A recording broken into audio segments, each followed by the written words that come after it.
नव वर्ष की ढेर सारी शुभकामनाएं आप लोगों को। हमारे जितने भी छात्र छात्रा और जितने भी हमारे अभिभावक इस प्लेटफॉर्म को देख रहे हैं, इसको समझ रहे हैं, तो मैट्रिक की परीक्षा में अब तो आप दिन गिनना शुरू कर दीजिए।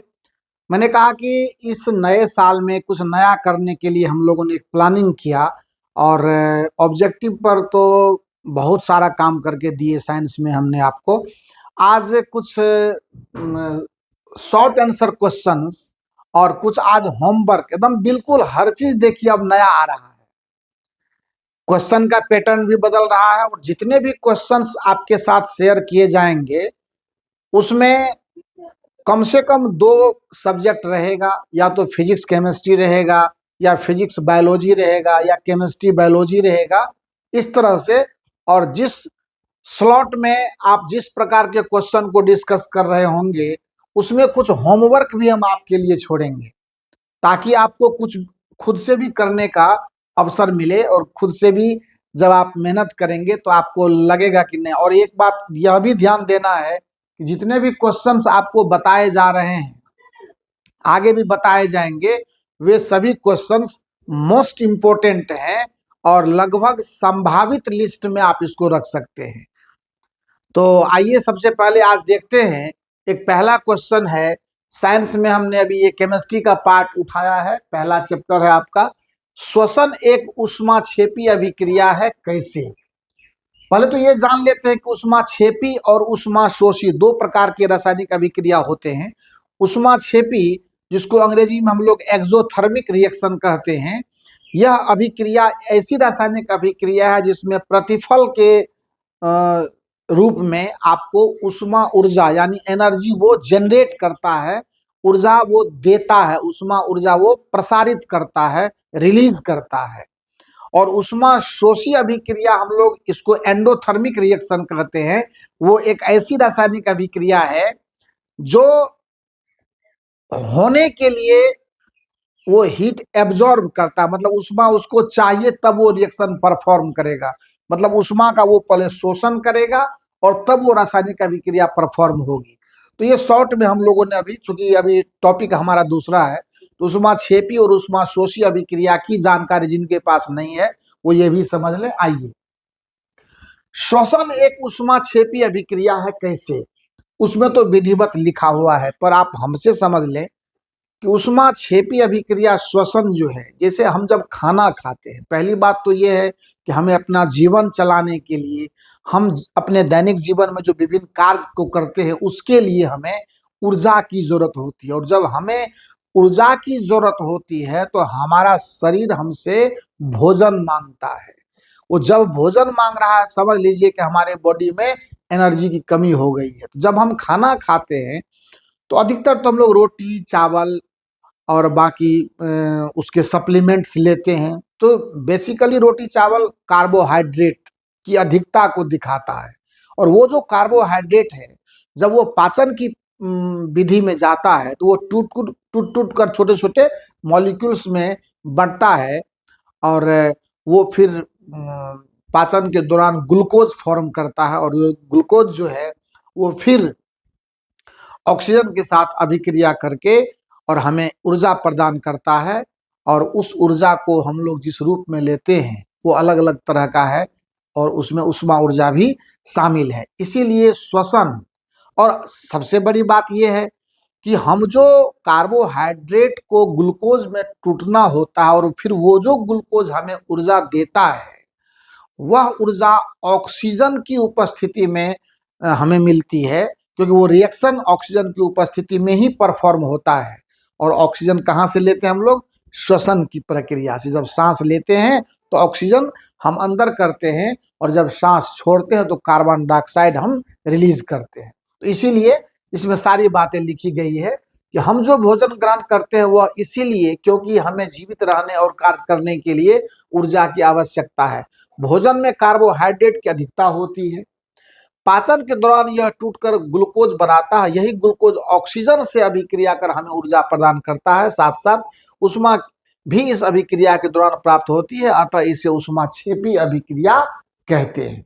बहुत सुडौल और बहुत सटीक हमने अपनी भाषा में, मैंने क्या कहा अपनी भाषा अपना अंदाज का ये प्लेटफॉर्म है, जहां पर कोई किताब की भाषा नहीं आप यूज करेंगे। और मैं फिर से आपको कह रहा हूं कि बोर्ड पर भी लिखी हुई बात थी, फिर भी मैंने अपनी भाषा में आपको चीजों को समझाया, तो इसको थोड़ा सा केयर करेंगे आप तो फायदे में आप रहेंगे। 400 पार याद रखना है। इस नए साल में भी ये स्लोगन चालू रहेगा तब तक जब तक आपका मैट्रिक एग्जाम हो नहीं जाता है। अपचयन उपचयन अभिक्रिया क्या है? अंग्रेजी में मैंने आपको बताया था, ऑक्सीडेशन और रिडक्शन, उपचयन और अपचयन। ये एक्चुअली क्या होता है ना कि आपको ऑक्सीकरण अवकरण की परिभाषा समझनी होगी, और अगर आप समझते हैं तो ऑल द बेस्ट, लेकिन अगर नहीं समझते हैं तो समझें, किसी भी तत्व का ऑक्सीजन के साथ संयोग ऑक्सीकरण कहलाता है, और किसी तत्व का ऑक्सीजन तत्व या यौगिक से ऑक्सीजन का विस्थापन हो जाना अवकरण कहलाता है, या हाइड्रोजन का संयोग ये भी अवकरण कहलाता है। तो ध्यान से समझेंगे, ऑक्सीजन और हाइड्रोजन, अगर हाइड्रोजन का संयोग हो रहा है तो अवकरण है, उसी को अपचयन बोलते हैं। अगर ऑक्सीजन का संयोग है तो उपचयन यानी ऑक्सीकरण है। बस ये मोटा मोटी समझना है आपको, और अभी उतने डीप में जाने की जरूरत नहीं है, आपको बेसिकली ये परिभाषा सिखा देना है अपने क्वेश्चन पूछने वाले को। तो कहता है कि अपचयन उपचयन अभिक्रिया क्या है। देखिए, हर कोई केमिकल रिएक्शन जो परफॉर्म होता है लगभग, उसमें ऑक्सीडेशन रिडक्शन दोनों साथ साथ होते हैं। बहुत सारे इसके विधि विधान है, तो अभी उस पर उतना डीप में नहीं जाना है। एक ऐसी रासायनिक अभिक्रिया जिसमें भाग लेने वाले तत्वों या यौगिकों में से एक का ऑक्सीकरण तो दूसरे का अवकरण होता है, इसी रासायनिक अभिक्रिया को हम लोग ऑक्सीडेशन रिडक्शन या उपचयन अपचयन अभिक्रिया कहते हैं। इसके उदाहरण है, इसे नीचे के उदाहरण से समझते हैं। जैसे कॉपर ऑक्साइड को हाइड्रोजन के साथ जब संयोग करेंगे तो कॉपर अलग हो जाएगा और ये जल का निर्माण कर देगा। तो यहाँ क्या हुआ, हाइड्रोजन को ऑक्सीजन मिला, इसका मतलब हाइड्रोजन का ऑक्सीकरण हो गया, और कॉपर ऑक्साइड से ऑक्सीजन हटा तो ऑक्सीजन का विस्थापन हुआ, इसलिए इसका क्या हो गया, अवकरण हो गया। बस यही है। यहाँ CuO से ऑक्सीजन अलग हो रहा है, अतः इसका अवकरण हो रहा है, जबकि H2 का ऑक्सीकरण हो रहा है। एकदम बेस्ट, कहीं कोई इसमें 2 का 2 मार्क एकदम मिलना तय है।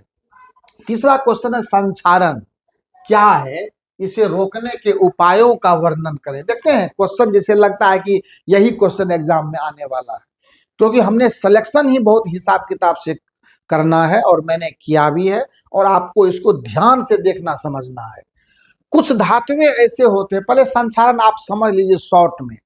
आपने कुछ ऐसा एग्जाम्पल अभी दिखाता हूं मैं आपको कि आपको लगेगा कि नहीं बिल्कुल ये सही चीज है। जैसे आप पहले समझ लीजिए, सपोज कीजिए कि आपका मशीन का कोई गाड़ी है, कोई व्हीकल है आपका, उसका बेयरिंग टूट गया, नया बेयरिंग लेने के लिए गए, या कुछ ऐसा दूसरा कोई लोहे का सामान जो आप परचेज करने के लिए गए, जो थोड़ा सा मतलब इंटरनल पार्ट है, आप देखेंगे वो प्लास्टिक कोटेड रहेगा, उस पर प्लास्टिक का लेयर लगा रहेगा, और जब प्लास्टिक के लेयर को आप तोड़ेंगे तो उसमें देखेंगे वो तेल का लपेटा लगा हुआ रहता है, मोबिल वगैरह उस पर लगाया हुआ रहता है, खास करके बेयरिंग वगैरह में तो रहता ही रहता है। ये इसलिए क्योंकि संक्षारण से नीचे, हालांकि उसके उपायों की भी चर्चा करनी है, पर मैं आपको एक नजर दिखा रहा हूं। जैसे लोहे पर आप देखते जनरली टीन वगैरह का घर बनाते हैं लोग, टीन पर जंग लग जाता है। ऐसे घर मकान बनाने वाला जो सरिया है, जो आप पिलर वगैरह ढालने में, छत ढालने में यूज करते हैं, उसको बाहर में रख दीजिए, वो पीला कलर का उसके ऊपर एक लेयर आ जाएगा, वो जंग है। उससे क्या होता है, आपके उस मेटल का, उस धातु का नुकसान होता है, क्योंकि उसी से रिएक्शन करके वो जंग बनता है। समझ गए ना? तो संक्षारण का मतलब हुआ धातु में को नुकसान पहुंचना। प्रकृति में उपलब्ध जो गैसें हैं, जो ह्यूमिडिटी है, उनसे उसको नुकसान होना, यही संक्षारण कहते हैं। और इससे बचाने के, इससे के उपाय होते हैं, बिल्कुल होते हैं, क्यों नहीं होते हैं। संक्षारण क्या है, इसे रोकने के उपायों का वर्णन करें। कुछ धातुएं ऐसे होते हैं जो वायु में उपस्थित विभिन्न गैसों, ऑक्सीजन है, नाइट्रोजन है, कार्बन डाइऑक्साइड है, ऐसे आप वेपर भी कह सकते हैं, जैसे वाटर मॉलिक्यूल कह लीजिए, ईटीसी से अभिक्रिया कर उसकी परत पर जमने लगते हैं, है ना। कुछ धातुएं ऐसे होते हैं जो वायु में उपस्थित विभिन्न गैसों इतना से अभिक्रिया कर उसकी परत पर जमने लगते हैं, है ना। कुछ धातुएं ऐसे होते हैं जो वायु में उपस्थित विभिन्न गैसों इतना से अभिक्रिया कर उसकी कर उस पर, रुकिए सेंटेंस को सुटेबल कीजिए, अभिक्रिया कर उस पर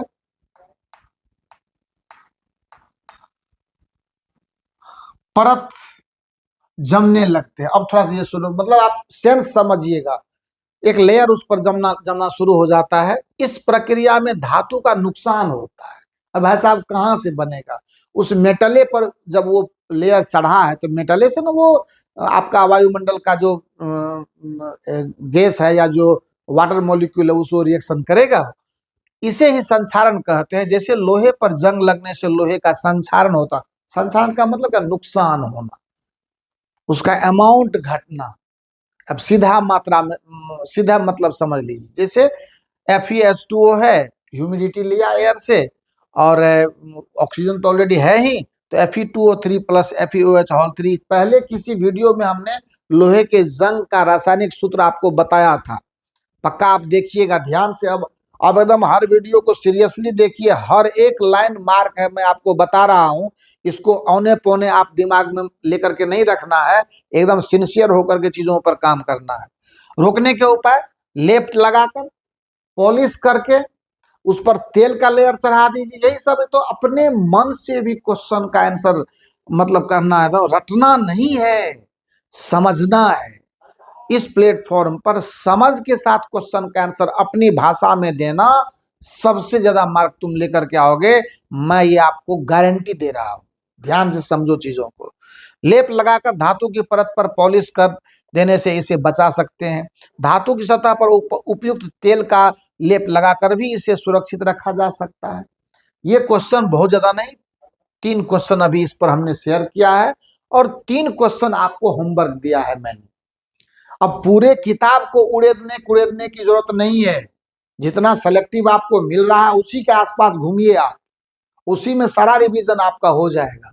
प्रतिस्थापन अभिक्रिया क्या है उदाहरण देकर संक्षिप्त में बताएं, क्योंकि शॉर्ट आंसर क्वेश्चन है और अगर आप इसको बढ़िया से पढ़ेंगे तो ये हो सकता है लॉन्ग आंसर पर भी काम करे, है ना। उसके बाद NaOH के विलयन का क्षारकत्व बढ़ाने से OH माइनस किस प्रकार प्रभावित होता है बताएं। थोड़ा टेक्निकल क्वेश्चन है पर आपको समझ गया, मैंने इस पर अच्छी चर्चा की हुई है, पर ये होमवर्क है तो आपको करना है। खाद्य पदार्थों को दुर्गंध से बचाने के उपायों का वर्णन करें। ये 3 क्वेश्चन हम आपको इस केमिस्ट्री के इस स्लॉट में दे रहे हैं, ऐसे बहुत से स्लॉट्स अभी आने वाले हैं, so wait and watch please. And इसके बाद मैं अब आपको बायोलॉजी का एक स्लॉट दे रहा हूं और बायोलॉजी के साथ भी हम लोगों ने बायोलॉजी का सिर्फ एक लेक्चर इससे पहले हमने आपको दिया हुआ था, पर आप बायोलॉजी पर ज्यादा काम करेंगे, आप घबराएं नहीं, हम आपके लिए बिल्कुल प्रयास कर रहे हैं। तो आइए इसके बाद अब बायोलॉजी पर बात करते हैं।